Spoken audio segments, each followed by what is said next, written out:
Baik, Om Swastiastu. Perkenalkan kami dari kelompok 4. Di sini kami akan mempresentasikan proyek kami, yaitu aplikasi web pendeteksi penyakit kulit manusia. Baik, adapun anggota dari kelompok 4, yaitu yang pertama itu ada saya sendiri, Niwen Takas Mengarani, dengan NIM 211505116. Adapun anggota kami itu ada Komodoni Kusuma dengan NIM 211505118, dan selanjutnya ada Ketut Stephen Kusuma Negara dengan NIM 211505162. Di sini saya akan membahas mengenai latar belakang. Kulit merupakan organ tubuh pada manusia yang sangat penting, yang terletak pada bagian luar tubuh yang berfungsi untuk menerima rangsangan seperti sentuhan, rasa sakit, dan pengaruh lainnya yang berada di luar. Dan penyakit kulit dapat menyerang siapa saja dan dapat menyerang pada bagian tubuh manapun. Nah, kurangnya pengetahuan tentang jenis penyakit kulit serta tidak mengetahui cara pencegahannya mengakibatkan seseorang dapat terkena penyakit kulit tingkat akut. Sehingga dengan adanya bantuan teknologi komputer diharapkan penyakit yang dapat menyerang kulit pada tubuh manusia dapat diketahui secara dini, dan hal tersebut dapat memperkecil terjadinya penyakit yang lebih berbahaya. Nah, aplikasi website mulai populer seiring dengan meningkatnya pengguna internet aktif di seluruh dunia, dan berbagai macam instansi mulai menggunakan aplikasi berbasis web dan menjadi salah satu solusi teknologi informasi mereka. Nah, adapun yang dapat kami tawarkan yaitu aplikasi berbasis web untuk mendeteksi penyakit kulit manusia, yaitu yang dapat dilihat pada gambar slide berikut. Nah, aplikasi berbasis website ini yaitu dengan menggunakan metode machine learning, yaitu dengan model convolution neural network atau CNN. Nah, hasil dari proses aplikasi ini yaitu berupa klasifikasi penyakit kulit pada manusia dengan harapan dapat memberikan informasi kepada pengguna sehingga dapat memperkecil terjadinya penyakit kulit yang lebih berbahaya. Nah, adapun rumusan masalahnya itu yang pertama, bagaimana aplikasi ini dapat membantu dan memahami dalam mendeteksi penyakit kulit pada manusia. Yang kedua yaitu bagaimana aplikasi ini dapat membantu dan memberi solusi atau pencegahan guna mengetahui gejala penyakit kulit manusia. Dan adapun tujuannya yaitu yang pertama merancang aplikasi untuk membantu dan memberi pemahaman dalam mendeteksi penyakit kulit manusia. Yang kedua, merancang aplikasi untuk memberikan solusi atau pencegahan dalam menghadapi penyakit kulit pada manusia. Untuk selanjutnya akan dijelaskan oleh rekan saya. Terima kasih. Nah, untuk yang selanjutnya yakni metode yang kami gunakan dalam merancang aplikasi ini. Berikut merupakan diagram dari metode yang kami terapkan dalam perancangan aplikasi. Dimulai dari langkah awal yakni pengumpulan data, dilanjutkan dengan praproses data, pembagian dataset, validasi model, penyetelan model, pengujian model, dan yang terakhir yakni penerapan model. Penjelasan dari langkah-langkah model yang kami gunakan, yakni yang pertama pengumpulan data. Langkah ini merupakan langkah pengumpulan dari dataset yang nantinya berisikan gambar-gambar penyakit kulit yang dibutuhkan dalam aplikasi yang kami rancang. Kemudian, yang selanjutnya, setelah dataset terkumpul, maka akan dilaksanakan langkah pembagian dataset, di mana pembagian dataset ini terbagi menjadi dua, yakni data pelatih untuk pelatih model dan data pengujian yang digunakan untuk menguji kinerja pada model. Kemudian langkah yang ketiga yakni pelatihan model. Setelah dataset dibagi menjadi dua, maka langkah yang selanjutnya yakni pelatihan model machine learning menggunakan data pelatih. Model machine learning yang kami gunakan untuk melakukan pengenalan gambar, yakni Convolutional Neural Network atau disingkat dengan CNN. Kemudian langkah selanjutnya yakni evaluasi model. Setelah melakukan pelatihan, lalu model akan dievaluasi menggunakan data pengujian yang sebelumnya sudah dipisahkan. Evaluasi ini ditujukan untuk memperoleh pemahaman tentang kinerja model pada data yang sebelumnya belum pernah dilihat. Setelah tahap evaluasi, maka akan masuk ke tahap penyetelan, di mana jika model tidak mencapai kinerja yang diharapkan pada saat proses evaluasi, maka penyetelan model ini perlu dilakukan untuk meningkatkan performanya. Penyetelan ini melibatkan perubahan pada hypermeter seperti tingkat pembelajaran, ukuran batch, jumlah lapisan, atau filter pada CNN-nya. Kemudian langkah yang selanjutnya yakni pengujian model, di mana setelah model diperbaiki pada tahap penyetelan, maka akan dilanjutkan dengan tahap pengujian yang digunakan untuk menguji performa pada model yang telah disempurnakan. Hasil pengujian ini akan memberikan gambaran tentang seberapa baik kinerja dari model yang telah selesai. Setelah tahap pengujian selesai, maka akan dilanjutkan atau diakhiri dengan tahap penerapan, di mana model yang telah mencapai kinerjanya dengan baik akan diterapkan dalam kehidupan sehari-hari atau digunakan oleh user itu sendiri. Sekian pemaparan materi dari saya. Baik, di sini saya akan melanjutkan penjelasan dari rekan saya. Di sini saya akan menjelaskan code, dataset, dan juga hasil dari proyek yang telah kelompok kami buat. Yang pertama ialah penjelasan mengenai code. Di sini terdapat from google.colab import drive, yang artinya dari google.colab kita mengimport package drive, lalu drive.mount content/drive. Lalu drive.mount itu artinya kita digunakan untuk menghubungkan drive kita kepada directory content/drive.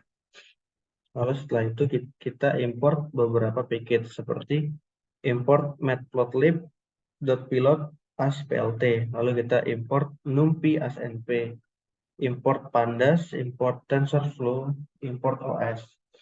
Setelah itu kita import tensorflow as tf.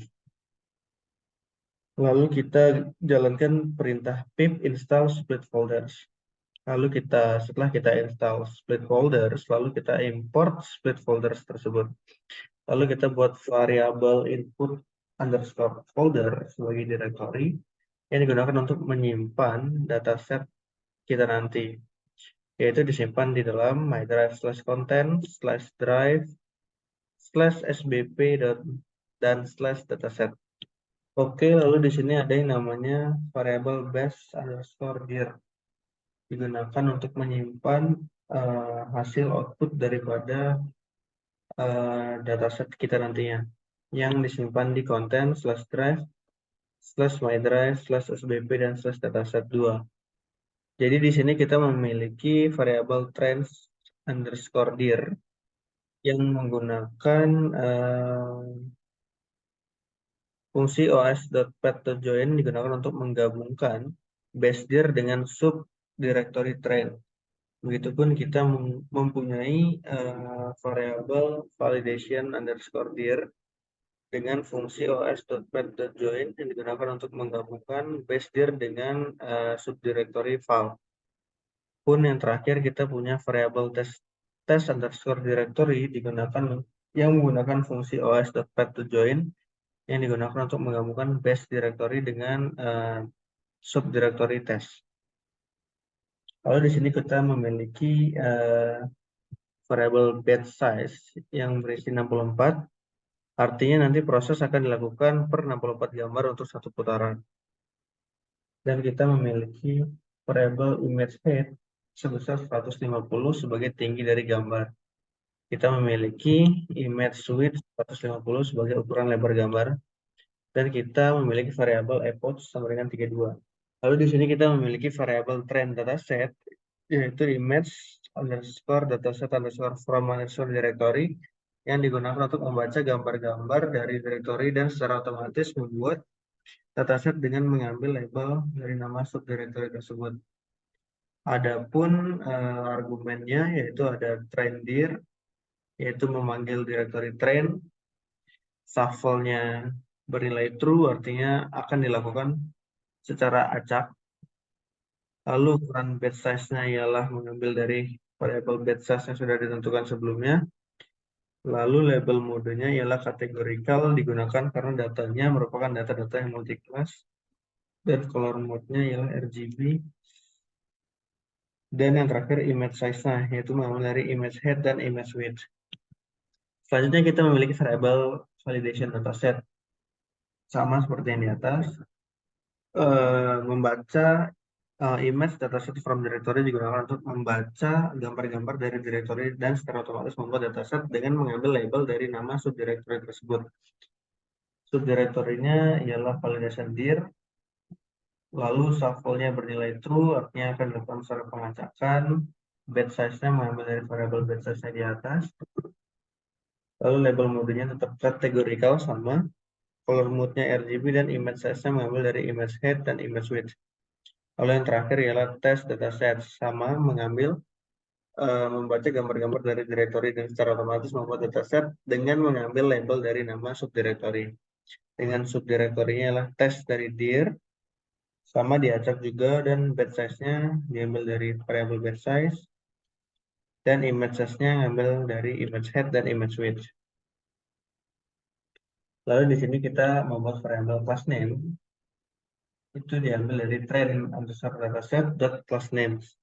Baik, di code selanjutnya kita dari from path.lib kita import path, lalu kita import image HDR. Lalu di sini ada sebuah variabel data underscore dir yang berisi alamat dari drive, yaitu di content /drive /my drive /sbp lalu dataset 2. Lalu image extension-nya, artinya extension dari image yang bisa digunakan ialah .png dan .jpg. Lanjut, lalu ada image type accepted by TF ialah BMP, GIF, JPEG, dan PNG. Artinya beberapa image yang diterima oleh TensorFlow yaitu dengan tipe BMP, GIF, JPEG, dan juga PNG. Lalu di sini ada iterasi for. Iterasi for menggunakan path data dir dengan rglog bintang untuk mengiterasi semua file di dalam directory dan subdirectory yang ditentukan oleh data dir. Lalu di sini jika ada condition if file path.suffix.lower in image extension, artinya itu jika untuk memeriksa tipe gambar dari file path berdasarkan tanda tangan file. Oke, di sini ada condition if file path.suffix.lower in image extension, artinya jika kode ini memeriksa ekstensi file suffix dari file path dan memeriksa apakah ekstensi tersebut ada dalam daftar image extension, maka akan dijalankan sebuah code di dalamnya, yaitu terdapat variabel image type diambil dari image hdr.what file path. Jika image type itu none, artinya tidak ada, maka print file path is not an image, artinya gambar tersebut bukan image. Apabila image type tersebut tidak terdapat dalam extension yang tipe yang diterima oleh TensorFlow, maka dia akan keluar print file path tersebut bukan gambar yang diterima oleh TensorFlow. Di sini kami mengambil dataset dari kaggle.com yang kami simpan di dalam drive terdapat train dan juga test dan juga validation. Di dalam train kami membagi gambar tersebut menjadi 5 kelas. Adapun kelas acne yang berisi gambar-gambar seperti ini. Selanjutnya ada kelas actinic keratosis yang berisi gambar-gambar seperti berikut. Selanjutnya ada gambar basal cell karsinoma yang berisi gambar-gambar seperti berikut. Dan selanjutnya ada gambar eczema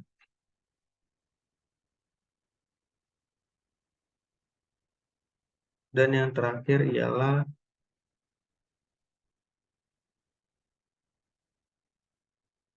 rosacea seperti berikut. Baik.